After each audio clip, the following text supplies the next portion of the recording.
masuk jadi bupati ini saya mau A B C D E. Terus masuk ke dalam kaget begitu. Ada enggak yang begitu? Maksudnya tidak sesuai ekspektasi kita jadi bupati begitu. Sebenarnya sih kita itu selalu fleksibel. Betul. Maksudnya bukan berarti melanggar ya, tapi kita selalu mau fleksibel. Selalu mau serba cepat. Iya. Selalu mau apa-apa jangan dipersulit. Pembenahan infrastruktur apa yang sudah kita benahi 100 hari pertama? Jadi memang mohon maaf ini kan ada efisiensi ya. Tunggu dulu. Masalah paling utamanya kita, apalagi kita kan di daerah ya. Kita kan beda lah dengan negara-negara maju kan mereka sudah memilah.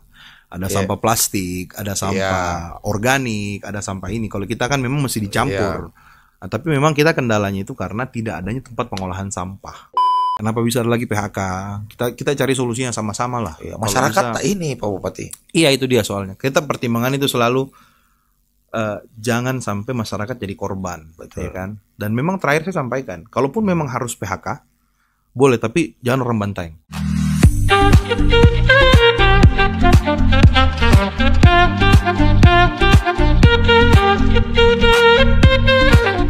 Bismillahirrahmanirrahim. Assalamualaikum warahmatullahi wabarakatuh. Kawan-kawan Portal Media, terima kasih sudah hadir lagi di podcastnya Portal Media. Hari ini senang sekali rasanya. Ini kawan lama ini. Kita tadi sebelum ini kita bicara santai-santai nih.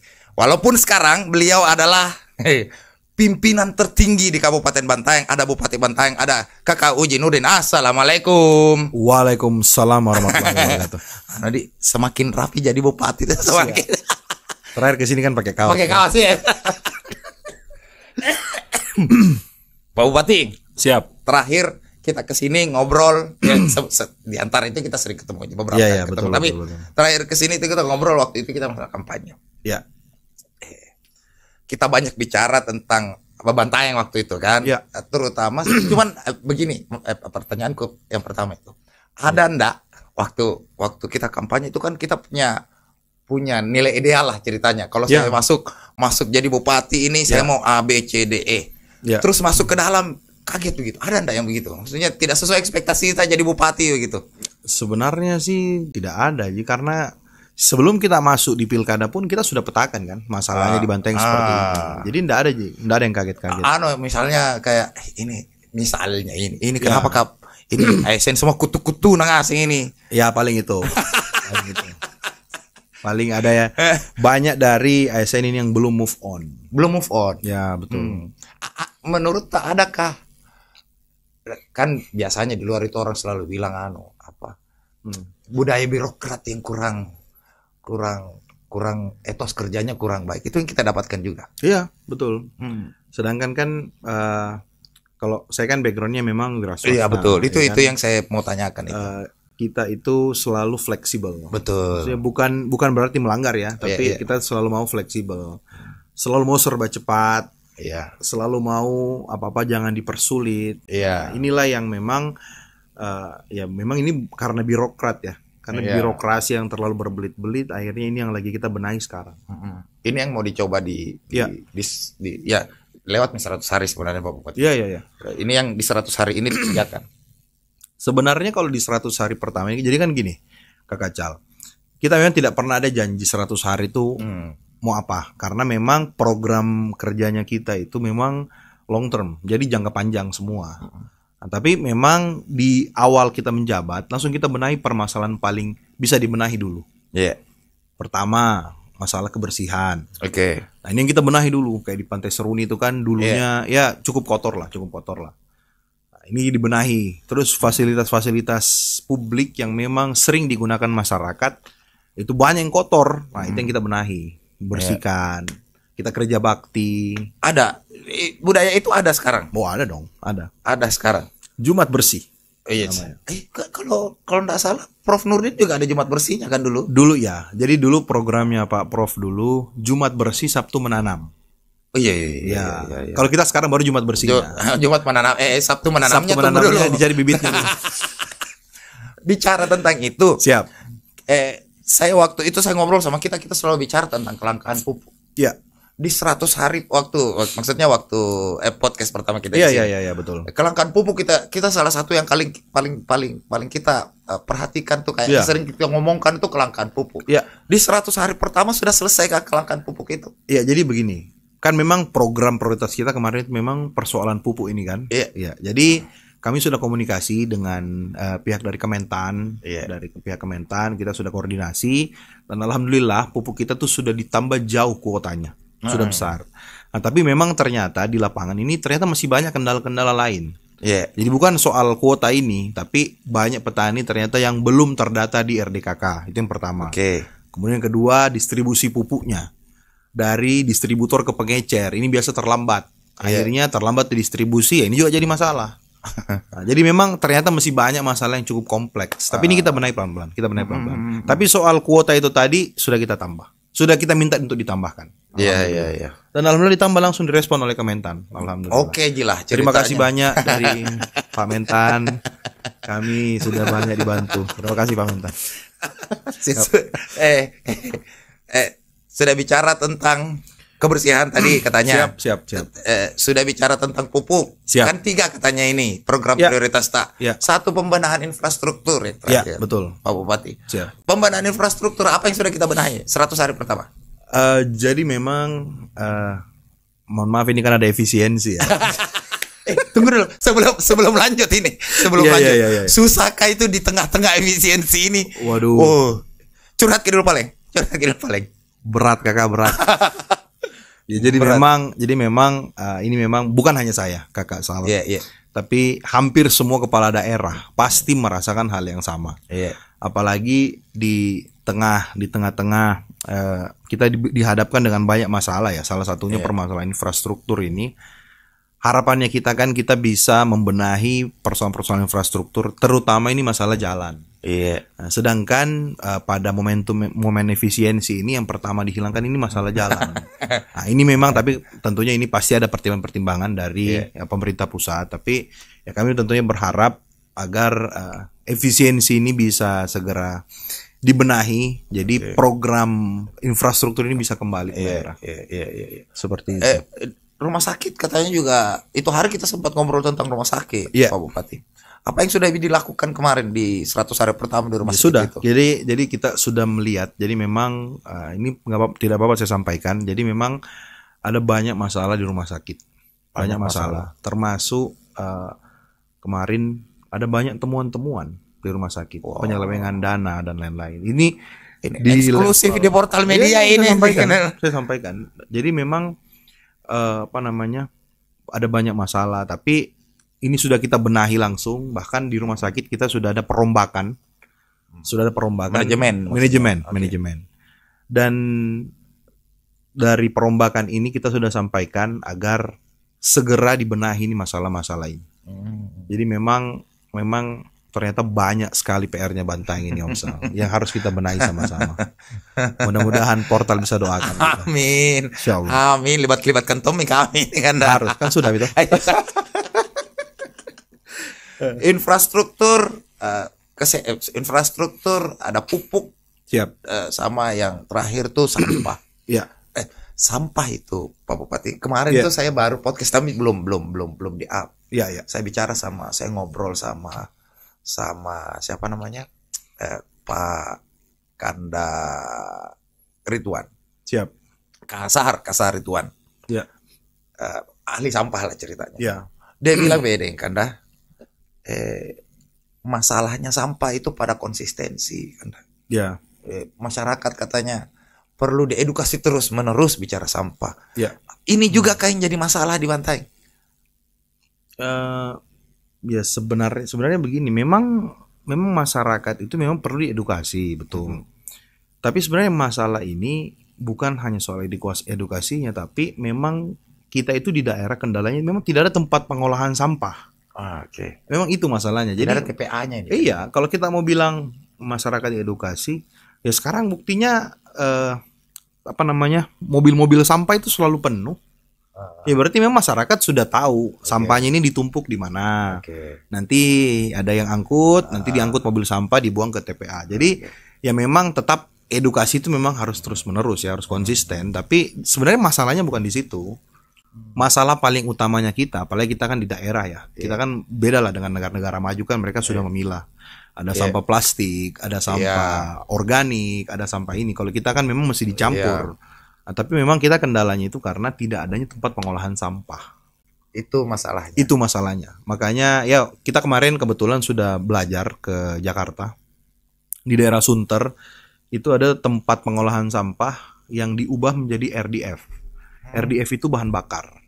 Bisa jadi bahan bakar. Dan itu bagusnya tidak perlu pemilahan. Nanti mesinnya yang memilah. Ada yang ke RDF, ada yang ke organik. Nah, ini kita masih pelajari. Mudah-mudahan kalau ada anggaran yang cukup dan ya kita disupport dari pemerintah pusat, mudah-mudahan insyaallah. Agak repot persoalan efisiensi ini ya. Sangat repot.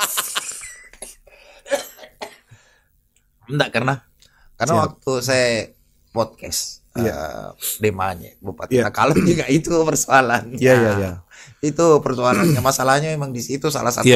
Salah satu yang bikin menghambat program-program. Iya. Ini ambisiusnya lah ceritanya. Iya. Kalau di 100 hari pertama apa program ambisius menurut minimal berapa persen sudah tercapai begitu? Jadi gini, Om Sal, kalau kita hitung 100 hari pertama ini kan ini masih sangat singkat ya sebenarnya ya. Kalau kita mau bicara program ambisius, ya memang harusnya kalau saya sih secara pribadi ambisius itu yang jangka panjang. Yang saya mau benahi Seruni, saya mau tata ulang kembali. Rumah sakit saya mau benahi semua manajemennya. Kawasan industri kami mau benahi. Tapi ini jangka panjang. Ini nggak bisa 100 hari. Nggak bisa 100 hari. Ya, nggak bisa 100 hari. Nah, tapi dalam 100 hari ini paling minimal yang kelihatan dulu. Yang kelihatan dulu, yang dirasakan dulu. Nah, contoh misalnya. Pada awal kami terpilih, kita langsung umumkan. Tidak ada lagi ASN yang bertanya soal gaji. Tidak ada. Tidak ada lagi. Karena setiap tanggal 1 otomatis gaji terbayarkan tanpa perlu ditanya, walaupun hari libur. Selama ini emang ditanya Pak Bupati. Biasa kan Pak Bupati, kenapa belum cair ini, kenapa belum cair. TPP biasa. Ini ya maksudnya. Bukan gajinya. Gajinya tanggal 1, TPP tanggal 15. Pokoknya sudah pasti terbayarkan. Sudah pasti terbayarkan. Jadi walaupun hari libur tetap terbayarkan. Artinya fasilitas yang kita kasih ke ASN tim-tim ini anggota ini. Ya sebenarnya bukan fasilitas, itu kan memang haknya mereka. Cuma kan biasanya ada yang mundur berapa bulan. Biasanya bahkan ada yang mungkin 2 bulan 3 bulan juga belum cair. Apa yang kita perbaiki di situ Pak Bupati? Kenapa selama ini tidak terlaksana? Ya saya enggak tahu. Yang jelasnya kalau kita sudah ditetapkan. Sudah ditetapkan. Pokoknya tanggal 1 Pokoknya tanggal 1 gaji, tanggal 15 TPP. Urusan hari Minggu kayak mau hari Minggu, mau lebaran tetap terbayarkan. Itu apakah ini ada hubungannya dengan ada pidato Iya. Hari apa ya kita pidato itu? Yang kita bilang kalau susah ASN susah diajak kerjasama, mundur dengan gentleman. Terus saya ada saya kutip di media. Apa maksudnya ini Pak Bupati? Ya karena begini, kita ini kan kerja sudah mungkin 3 bulan 4 bulan lah ya, sudah 4 bulan. Ada banyak program prioritas yang memang harus segera dijalankan. Bukan selesai ya. Tapi prosedurnya ini sudah harus mulai dijalankan. Perencanaannya, saya mau seperti ini, kan harus banyak prosedurnya. Dan ini butuh waktu lama. Nah, tapi banyak dari teman-teman ASN ini yang kelihatannya tidak nyambung. Jadi mereka tidak mau sejalan. Nah, makanya sempat saya jengkel juga, akhirnya saya sampaikan. Kalau memang tidak mau, kan ibaratnya begini Om Sal. Kita perjalanan di pemerintahan itu seperti kereta. Kalau misalnya memberatkan mending turun dari gerbong saja. Ya daripada memberatkan, kan? Karena masih banyak yang mau ikut, gitu loh. Daripada memberatkan, mending turun. Daripada bikin susah. Menghambat, ya kan? Itu yang tadi yang kita bilang di awal bahwa kemudian ada etos kerja yang berbeda di swasta dengan di ASN ini. Iya, betul. Ini ini kan tidak bikin kaget Jiki. Iya, betul. Tidak artinya bukan hal yang mengejutkan buat kita. Bukan, karena kan begini. Memang kalau saya secara pribadi baru jadi bupati, tapi kan saya hidup di lingkungan politik ini kan dari kecil. Iya. Waktu Bapak dulu masih jadi bupati, waktu Bapak naik ke provinsi kan. Saya tahu ini polanya selalu seperti ini. ketika kita baru masuk, ya pertama ada yang belum move on. Kedua kan memang ada begini, misal ada satu sifat ya dari pejabat itu yang sangat saya tidak suka. Pejabat itu selalu merasa paling benar. Nah, sedangkan ya syukurnya kami ini kan sekarang banyak pemimpin-pemimpin muda ya. Iya. Nah, kami itu malah lebih banyak mau mendengar. Maksudnya kami malah lebih banyak mau diingatkan. Saya mau lakukan ini, coba kasih pertimbangan. Oh, ini bagus Pak, cuma ada pertimbangan. Lebih banyak ada risikonya, ada ininya. Oh iya. Lebih banyak diskusi. Jadi itu kemudian pertanyaanku sebenarnya ke kita. Kita singgung tadi Prof Nurdin. Dalam gaya memimpin ini, sebesar apa pengaruhnya beliau ke gaya kepemimpinan ini? Sangat berpengaruh, sangat besar pengaruhnya. Dan saya banyak belajar ya, karena ya beliau memang pernah sampaikan kalau misalnya kita tidak berani ambil tindakan, ya daerah pasti akan begitu-begitu saja. Daerah akan begitu-begitu saja. Tidak mungkin rumah sakit kelas B, rumah sakit secanggih itu bisa terbangun dengan fiskal anggaran yang begitu kecil. Kalau misalnya tidak ada keberanian, tapi tentunya pasti banyak pertimbangan-pertimbangan kan. Jadi memang saya sudah belajar. Bapak kemarin banyak kelebihannya, alhamdulillah. Tapi ada juga kekurangannya. Nah, saya juga belajar. Oh ternyata ini kemarin ada kekurangannya Bapak. Ini yang harus saya benahi. Ini harus saya sempurnakan gitu. Pak Bupati, kan kita punya dua sisi yang menurutku menarik ini kita olah. Satu, kita sebagai anak mantan bupati di Bantaeng. Di satu sisi kita anak muda. Pasti yang saya bilang tadi ada pengaruh kepemimpinannya Prof Nurdin ceritanya. Di satu sisi darah muda saya ini ceritanya. Itu pasti punya cara berpikir sendiri. Bagaimana kemudian mau menyelaraskan ini, mengiramakan ini? Di mana jalan tengahnya itu barang? Ya jadi sebenarnya kan begini. Ya saya waktu memang dulu saya masih kecil pun saya sudah banyak belajar ya. Tentang proses politiknya Bapak dulu. Kan paling gampang itu belajar dari orang tua kan. Saya belajar, oh ternyata memang berjalannya proses ini kan saya melihat Bapak dulu itu orangnya mau serba cepat. Mau serba cepat. Tapi di sisi lain memang ada sebenarnya prosedur yang kita harus ikuti. Jadi memang setelah kita menggabungkan semua unsur ini, saya belajar. Di sisi lain saya juga anak muda. Nah, jadinya sekarang itu kita mengambil langkah itu lebih banyak diskusi. Kayak saya sekarang, saya mau ada perencanaan jangka panjang yang kita mau kerjakan. Saya diskusi juga dengan Bapak. Pak, saya mau melakukan hal ini. Nah, Bapak kasih pertimbangan. Nah, saya juga diskusi dengan orang-orang lain. Jadi saya diskusi dengan para ahli-ahli. Itulah. Jadi begini Om Sal, syukurnya kita ya. Memang anak muda itu ada plus minusnya tetap. Minusnya kita belum terlalu paham regulasi. Kita belum punya banyak pengalaman. Tapi plusnya, tunggu dulu Pak Bupati. Kita sedang mengakui kekurangan ini di media ini. Loh, begini Om Sal, tidak mungkin semua orang yang sempurna. Pasti maksudnya begini. Pasti kita anak muda itu harus akui kekurangannya kita belum punya banyak pengalaman. Nah, tapi ada kelebihannya. Jangan salah. Kelebihannya ya kita mau lebih banyak mendengar. Kita itu senang dikerumuni dengan orang-orang yang bisa kasih kita pertimbangan-pertimbangan. Makanya kalau mungkin Om Sal lihat di sekitar saya itu tidak ada birokrat, tapi pemikir semua, pemikir. Jadi bisa kasih pertimbangan saya soal media, bisa kasih pertimbangan saya soal kebijakan, kan? Bisa kasih pertimbangan soal kebijakan. Ada program yang saya mau buat, kasih saya pertimbangan. Jadi kami itu tidak suka, kalau kita anak muda ya, itu tidak terlalu suka dikelilingi penjilat. Kita lebih suka dikasih, kita tuh lebih suka ditegur. Saya bahkan tuh sering bertengkar, tapi bertengkar dalam hal positif. Loh kenapa ini? Kenapa ini dilakukan? Oh kenapa ini? Apa pertimbangannya? Kita lebih senang begitu. Saya pikir kalau anak muda jadi bupati itu darahnya mendidih-didih gitu, memaksakan kebijakan. Darahnya gaspol. Darahnya gaspol. Saya pikir akan begitu. Malah ya memang kita itu lebih pasti lebih mau lebih cepat lagi ya. Lebih cepat. Apalagi kan kita paham ini jabatan periodik 5 tahun. Cuma 5 tahun. Jadi tidak bisa berpikir kayak nantilah mending tahun depan baru saya kerjakan, atau mending di tahun kedua, tahun ketiga. Kalau bisa minggu ini diselesaikan. Karena kita harus hitung. Karena kayak saya begini, saya itu sudah hitung. Saya sudah jalan 4 bulan. Ya. Berarti masa jabatan saya tinggal 4 tahun 8 bulan. 8 bulan. Jadi itu yang membuat kita tidak mau menjadi seseorang yang merasa di posisi ini selamanya gitu. 100 hari ya, 100 hari 4 bulanan jadi bupati. Enak aja jadi bupati, Pak Bupati. Ya enak. Apa enaknya? Kalau ditanya enak pasti enak lah. Enak. Apakah enaknya itu jadi bupati? Maksudku saya mau menjawab pertanyaan, kenapa semua orang kayaknya mau jadi bupati deh? Apa ya? Enaknya jadi bupati kita bisa bantu orang dengan uangnya mereka sendiri.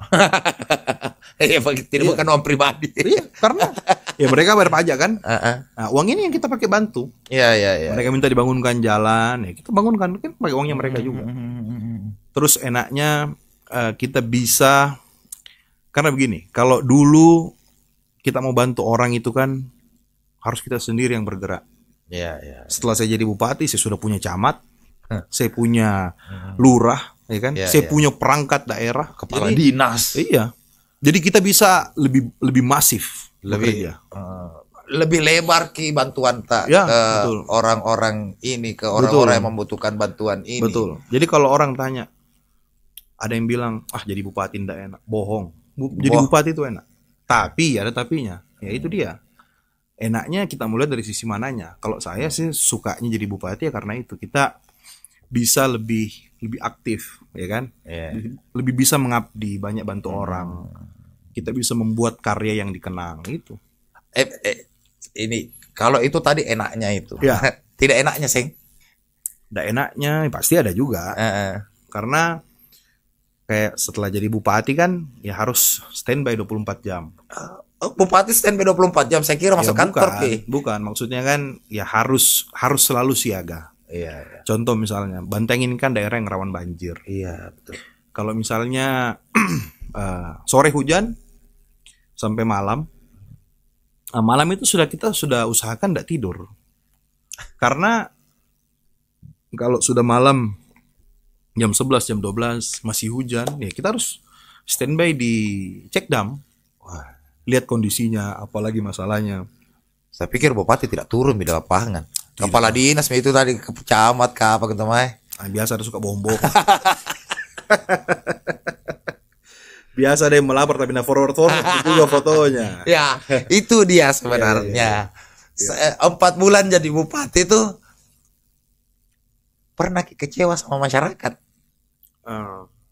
Enggak pernah kecewa. Enggak pernah bilang dalam hati kita. Masyarakat yang ada kecewa. Iya. Kalau saya enggak pernah kecewa. Enggak pernah. Karena begini, kita kan memang tidak pernah berharap sama masyarakat. Masyarakat yang berharap sama kita. Iya kan? Jadi ya kita enggak pernah kecewa. Tapi mungkin ya ada saja masyarakat yang mulai kecewa karena yang mulai bertanya, bagaimana nih, kenapa belum ada terasa kerjanya? Lu baru 4 bulan. Iya kan? Perencanaan, pelaksanaan juga belum ada kegiatan. Iya, betul. Gitu.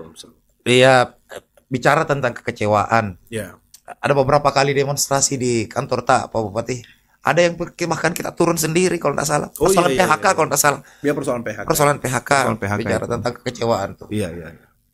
Ada hubungan tak sama. Banteng ini kan spesial sebenarnya Pak Bupati. Iya. Ada smelternya. Iya, betul. Ada smelternya. Betul. Ini hubungannya sepertinya panas dingin ini barang ini. Iya. Komentar tak persoalan ini?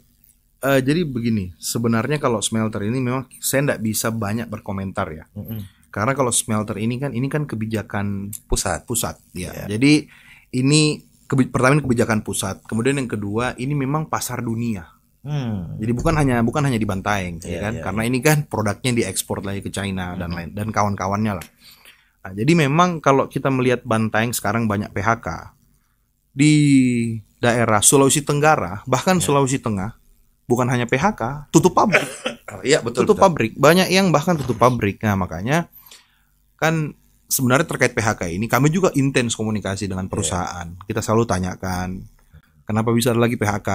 Kita cari solusinya sama-sama lah. Masyarakat ini Pak Bupati. Iya, itu dia soalnya. Kita pertimbangan itu selalu jangan sampai masyarakat jadi korban, ya kan? Dan memang terakhir saya sampaikan, kalaupun memang harus PHK boleh, tapi jangan orang Bantaeng.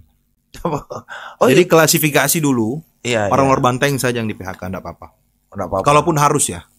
Tapi orang Banteng jangan. Karena orang Banteng lah yang memang harus merasakan dampaknya perusahaan ini. Kan kalau kita melihat laporan Tempo terakhir, Pak Bupati itu kan banyak laporan katanya persoalan lingkungan dan segala macam. Banteng lah yang dapat itu kerusakan lingkungan, debu dan segala macam. Betul.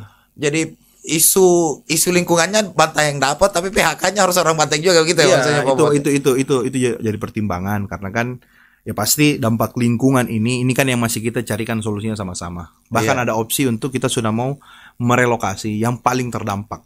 Kalau kita lihat contoh di Desa Boronglo itu ada 2 dusun, ini paling terdampak. Nah, ini yang kita mau relokasi tahap pertama. Tapi kita lagi pikirkan ininya, prosedurnya seperti apa.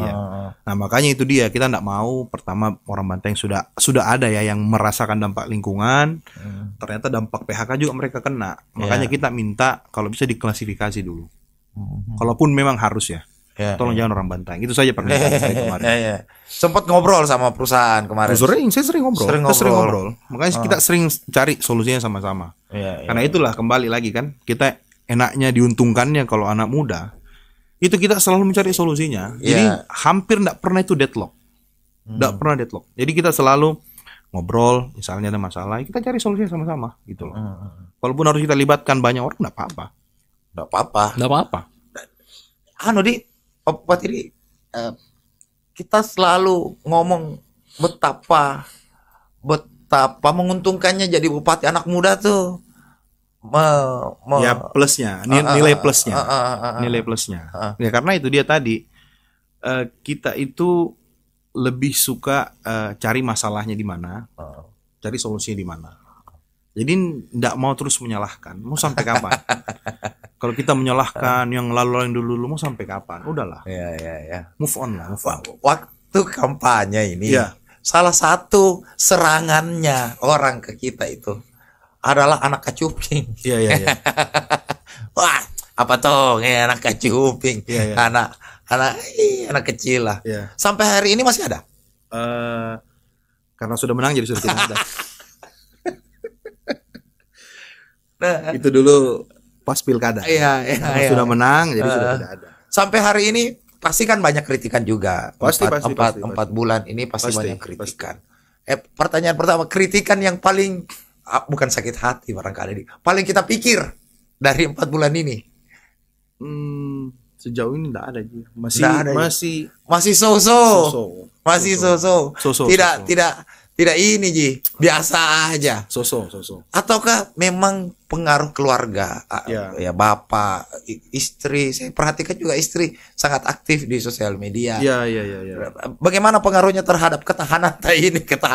Jadi begini, mungkin karena dulu banyak ejekan yang lebih sakit ya. Jadi yang begini, lewat-lewat. Karena dulu mungkin yang lebih banyak, yang lebih parah ya. Jadi kayak begini yang biasa-biasa. Jadi sampai hari ini enggak ada. Kalau buat saya enggak ada. Pedis gitu. Tidak ada protes dari keluarga, dari istri misalnya. Sorry, hubungan dengan anak kan. Si ibu maki ini. Ceritanya jarang maki di rumah. Tidak protes ke anak istri ini. Ya, pasti protes. Dan itu dialami pasti semua bupati. Semua kepala daerah pasti. Iya, pasti. Protes ini. Pasti. Terus penjelasan ke anak tuh gimana? Pelan-pelan dijelaskan kan. Kalau sekarang kita ini sudah jadi leader, sudah jadi kepala daerah, kita mengurus banyak orang. Jadi pelan-pelan akhirnya mengerti. Itu sebenarnya yang saya mau tanya, karena kita semua dari tadi itu saya bertanya posisi tak sebagai anak. Kita semua kan ini anak ceritanya.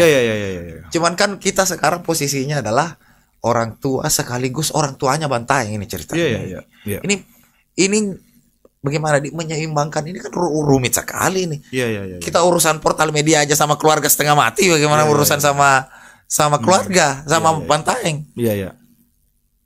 Kalau misalnya menyeimbangkan, sebenarnya ini kan soal skala prioritas. Saya belajar lagi kembali dari bapak dulu. Kami kan begitu bapak terpilih kita pindah sekolah Jakarta semua. Tapi setiap ada kegiatan di Jakarta, bapak pasti sempatkan waktu ajak kita makan, kita ngobrol. Tapi kita tidak pernah protes dulu waktu bapak jadi bupati. Tidak pernah. Karena ngapain protes? Karena kan selalu ada waktu. Wah, karena kita juga kadang mikir, ada yang bahkan tinggal satu kota tapi bapaknya tidak pernah ada waktu. Kita tinggalnya beda kota tapi alhamdulillahnya orang tua selalu menyiapkan waktu untuk anaknya. Jadi walaupun bapak dulu ada kegiatan Jakarta, selalu tinggalnya di rumah, jadi bukan di hotel.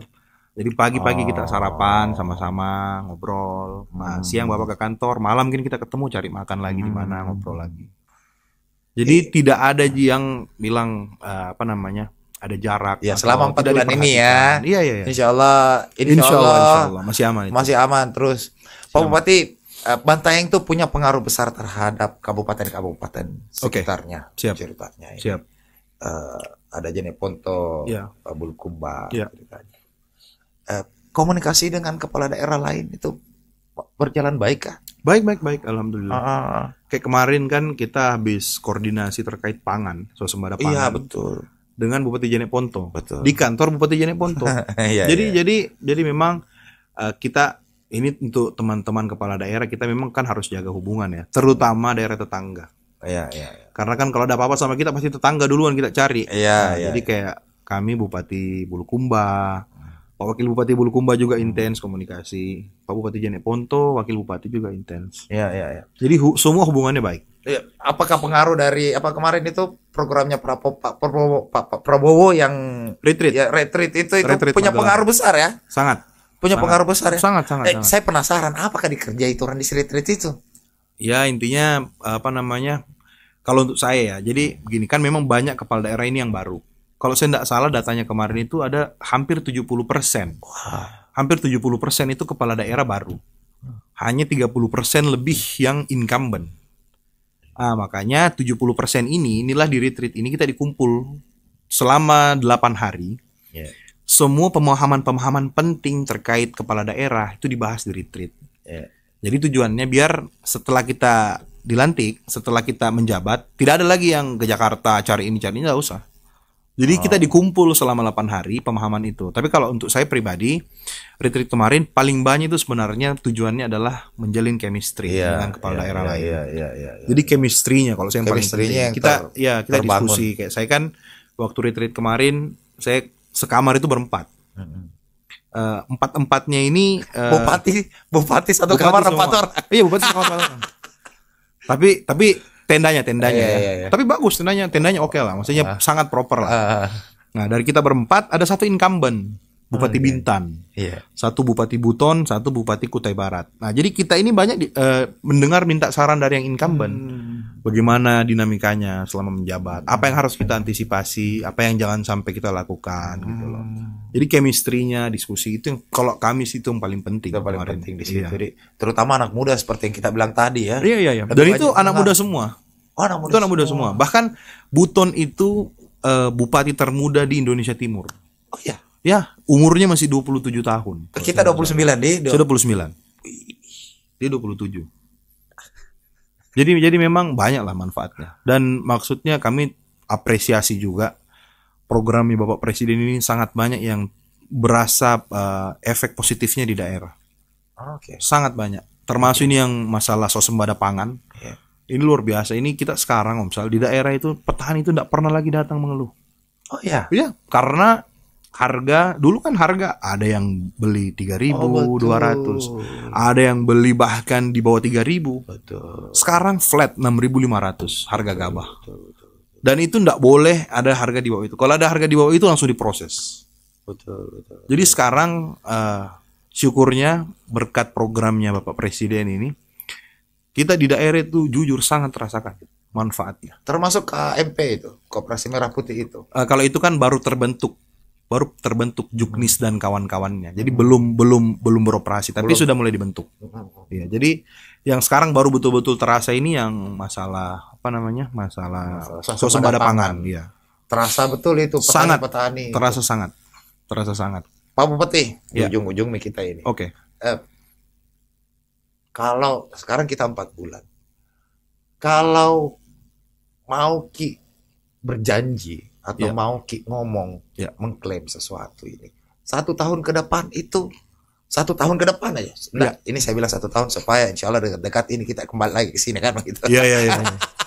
Minggu depan. 1 1 tahun ke depan ini Bantaeng itu bagaimana, Mi? 1 tahun ke depan. 1 tahun ke depan. Apa yang sudah terrealisasi? 1 bersih. 1 bersih. 2 sehat. Oh, iya. 3 tertata. Wih, 3 kalimat ini aja. Iya, 3 kata ini aja. Insya Allah ini sudah bisa terrealisasi. Kalau tahun depan ya. Iya, tahun depan. 1 tahun dari. Ya mungkin tahun depan akhir lah. Iya. Ya, semua infrastrukturnya sudah ready gitu ya. Mungkin belum semua, tapi yang paling penting, paling strategis itu sudah dibenahi. Kenapa 3 ini yang paling kita anukan? Ya karena begini Om Sal. Saya tidak mungkin mau melakukan hal yang tidak dibutuhkan orang Bantaeng. Orang Bantaeng itu butuhnya pertama kebersihan. Kemudian kedua kesehatannya. Karena ini juga kesehatan, kita punya rumah sakit, tapi banyak masyarakat yang belum mendapatkan akses layanan kesehatan. Nah, kemudian yang tertata ini, karena kita itu sebenarnya banyak fasilitas publik, banyak fasilitas umum, tapi tidak tertata. Maka ini kita baru mau tata pelan-pelan. Karena orang Bantaeng itu senang beraktivitas outdoor di luar. Makanya kalau kita ke Bantaeng hari Minggu pasti penuh, karena kan ada CFD kan. Kalau hari biasa sore-sore pasti banyak orang keluar, duduk-duduk di mana, cari tempat nongkrong. Iya, saya sering lewat Bella, jadi kelihatan. Terasa, cuma lewat deh, mampir deh. Nah, pernah aja saya WA Ki. Pernah aja saya lewat di situ, saya WA Ki. Siap. Apalagi Bantaeng itu kan tempat kumpulnya kabupaten-kabupaten satu di situ, betul, kabupaten-kabupaten lain kan. Iya. Orang datang ke situ kan. Iya, karena kan Bantaeng ini center. Jadi di tengah. Jadi wilayah selatan itu Bantaeng itu posisinya pas di tengah. Mana sudah terang nih sekarang saya lihat lagi. Sudah mulai terang. Bukan terang, menyala. Iya. Jadi dikasih follow barang-barang. Pak Bupati terima kasih mau hadir lagi di podcastnya Portal Media.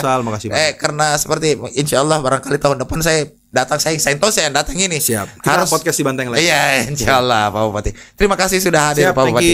Kawan-kawan Portal Media, terima kasih sudah hadir lagi di podcastnya Portal Media. Tolong taruh di kolom komen siapa lagi yang harus kami undang. Saya Sal pamit. Billahi taufiq wal hidayah. Assalamualaikum warahmatullahi wabarakatuh. Waalaikumsalam warahmatullahi wabarakatuh. Terima kasih teman-teman Portal Media.